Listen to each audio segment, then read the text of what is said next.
revolta da Chibata foi o fato assim, mais organizado que eu vi na massa popular. Essa revolta, ela mexe com um público que são pessoas comuns, que é um exemplo de como que se pode se levantar contra o que está errado. Daí você imagina o que é em 1910, você fazer uma revolta da Marijada, você assumir a liderança dessa revolta da Marijada, apontar um coraçado para a cidade. Ele teve uma aclamação popular assim, extraordinária, mas como era de praxe, e até hoje é de praxe, os dirigentes do país ignoraram, silenciaram em todo o João Cândido. Então a motivação que se tem hoje é de trazer um herói nacional que não está nos livros, que não é que ninguém conhece, mas pela quantidade que deveria conhecer, ninguém conhece. Ele não pode como dizer que não existia um João Cândido na história do Brasil.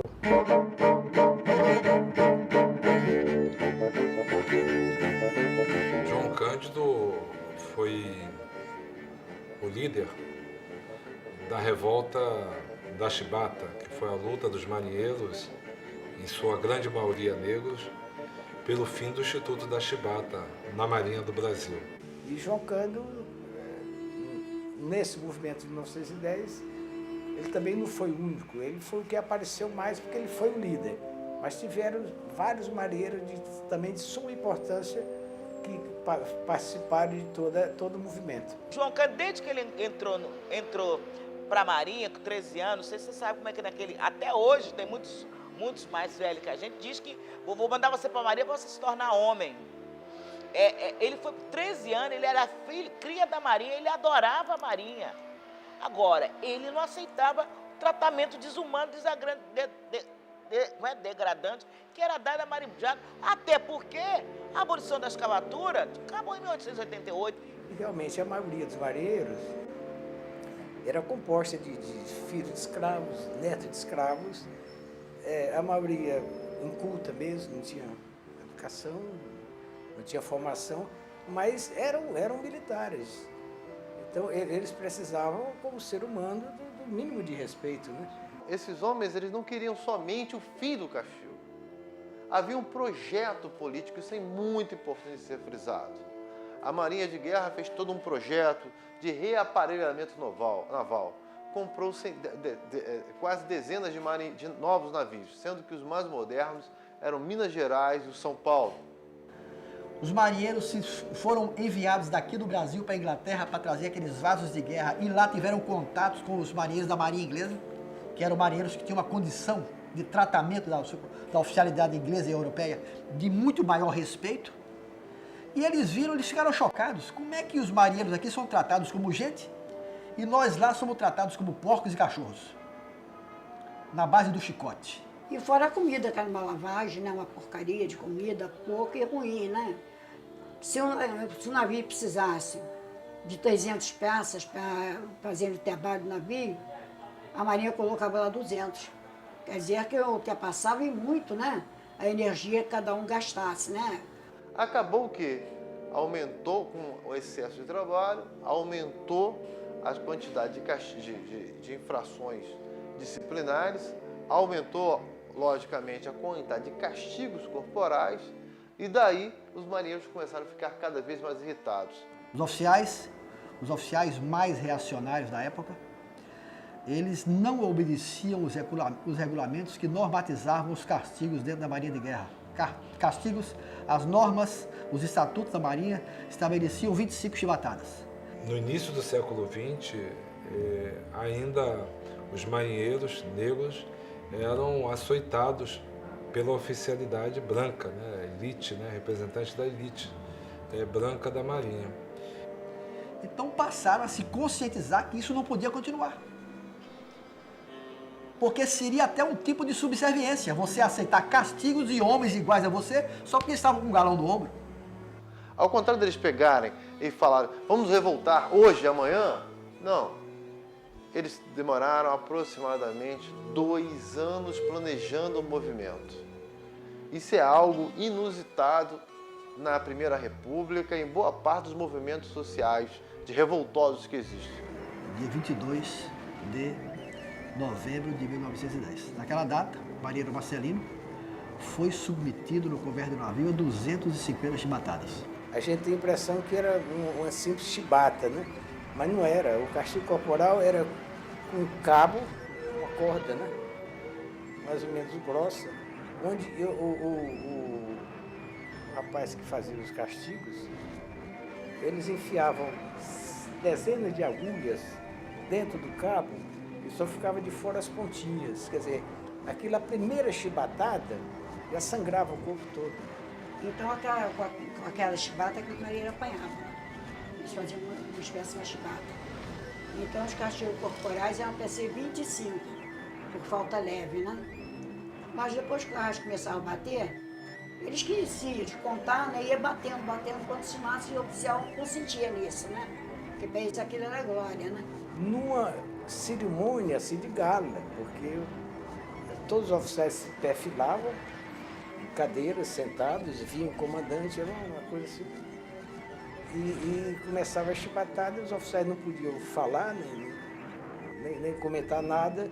Quando foi terminada a aplicação do castigo, as costas do marinheiro pareciam uma tainha lanhada, totalmente cortada pelos vergaços da chibata nas costas dos marinheiros. Isso vai precipitar uma rebelião, a chamada Revolta da Chibata.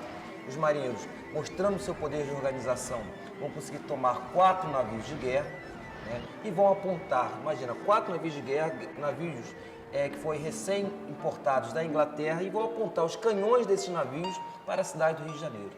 Os marinheiros, sob o comando de João Cândido, tomaram os navios, não sem lutas, claro, porque a oficialidade com aquele tipo de consciência não ia se deixar dominar, se houve luta. Houveram baixas dos dois lados. O fato é que a Marejada dominou. E o João Cândido apontou os canhões do Minas Gerais para o Palácio do Catete, o São Paulo para o Senado Federal e sei lá, vocês têm que abolir, nós só queremos a abolição dos castigos corporais. Aonde o presidente da República, o Marechal Hermes da Fonseca, havia assumido o governo há poucas semanas. Imagina que é isso. A Marinha Inglesa, considerada a melhor do mundo na época, navio super potente, e os canhões apontando para o centro da cidade do Rio de Janeiro. E o Rio de Janeiro, capital federal. Foi um corre-corre, os ricos foram para Petrópolis, Friburgo, o pessoal sumiu. E quem estava ali na glória teve a oportunidade de presenciar tudo. E ver o perigo que estava ocorrendo no Rio de Janeiro, se realmente aqueles canhões resolvessem detonar lá no Costão do Pau de Açúcar, no Palácio do Governo. A fortaleza, as fortalezas, a entrada da Barra, a Fortaleza de Santa Cruz, também se manifestou assim, quer dizer, disse, olha, vamos atacar os navios. Aí o ministro do Exército, olha, é besteira, não dá, não tem capacidade de atracar, porque os dois encouraçados derrubariam a Fortaleza de Santa Cruz assim em 2 minutos. Foram 5 dias, 22, 23, 24, 25, 26 de novembro de 1910, que abalaram a República.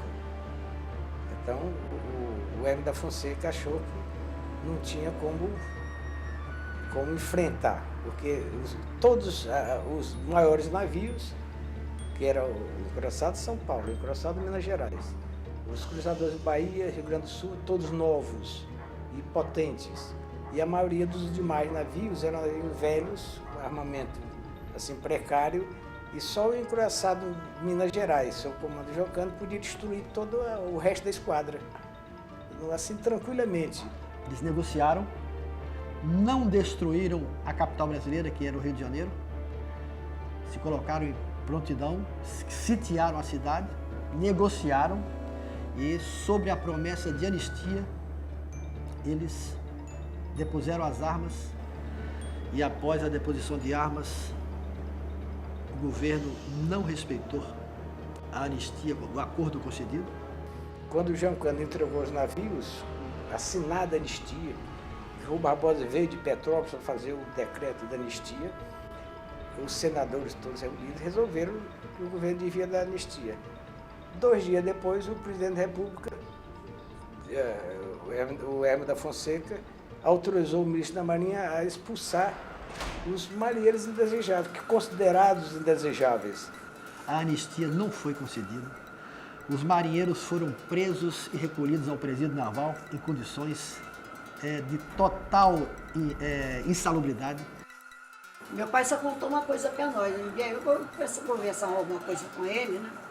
Aí ele falou assim, olha, como nós estávamos presos ali nas cobras, todo dia de manhã chegavam com comida na gradezinha. Aí eles perguntavam, João Cândido já morreu? Ou estavam vivos? Ainda respondiam não. Então não tem comida. Mas ele não dava comida mesmo, nem que tivesse morrido ou não, que eles tinham matado, todos eles mesmo, né? Então a comida deles era pão e água jogado lá dentro, para aquele lugar infecto. Ou não tinha lugar para necessidade. Banho nem se fala, né? E o presídio é cavado na pedra onde Tiradentes esteve preso. E tem uma umidade tremenda. E eles, para tirar aquele cheiro da sujeira, já que os marinheiros não saíam nem para fazer necessidades do lado de fora, jogavam cal virgem na cela. E você sabe que o cal virgem ele fermenta com a umidade e aquele gás é mortífero. Não tinha quase ar para respirar, nem nada, né? Então foi uma tortura completa e violenta, né? Na cela em que João Cândido esteve preso, de 18 pessoas ficaram 2, ele mais um. Aí botaram no Juliano Moreira como louco. Mas o próprio diretor do hospital, Juliano Moreira, depois de umas passagens lá, mais de 1 ano lá no Coisa, viu que ele não tinha nada de maluco, né? Ele não era nada daquilo que eles... Aí voltou, dali ele voltou preso para responder o Conselho de Guerra. O que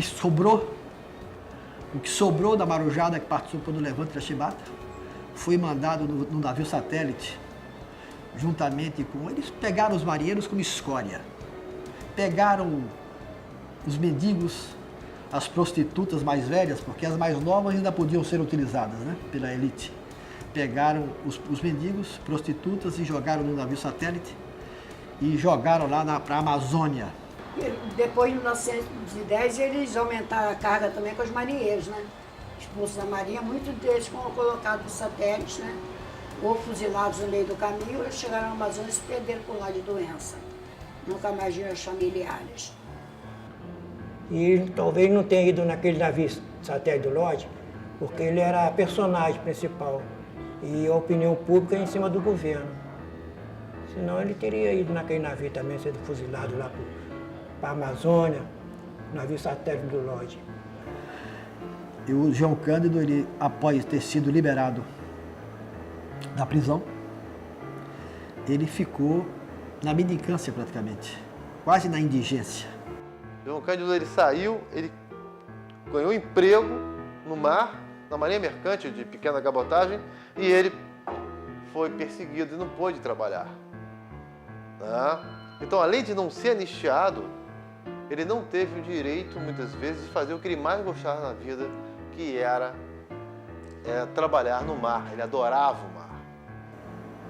Ficou a vender sardinhas e peixes, aqueles peixes miúdos que os pescadores não têm mercado para vender, ele colocava nos cestos e vendia ali para angariar a sobrevivência da sua família. Meu pai morreu com 69, nós morreu em 69, com 89 anos. Até 59 ele trabalhou na pesquinha, na friagem, no cais, né? Mas graças a Deus, Deus preservou a vida dele. Deus preservou a vida dele até 89 anos. Uma pessoa como João Cândido, que passou por essas tremendas humilhações, né? Ver seus companheiros serem mortos, porque ele foi de uma resistência tremenda, né? Outros não resistiram, que ele resistiu, anos de prisão, ir para a Ilha das Cobras, né? Não ter alimentação, não ter nada, nu, humilhado, e ele não cedeu. Um dos grandes ensinamentos de João Cândido é lutar contra qualquer tipo de injustiça que possa haver sobre a pessoa ou sobre seus amigos, seus companheiros, sua comunidade. né, a sua associação. É importante a organização, a união e a montagem de projetos sólidos para que haja uma melhor vida para todos aqueles que participaram do movimento. Eu tive o poder na organização da conspiração e tive o poder determinado pelos comitês para assumir a direção da Revolução com todos os poderes. Eu dispunha de todos os poderes. Porém, a organização da revolta, eu dispunha de todos os poderes, como dispus dentro da revolta de todos os poderes do Brasil. Parei o Brasil. Durante 6 dias, parei o Brasil.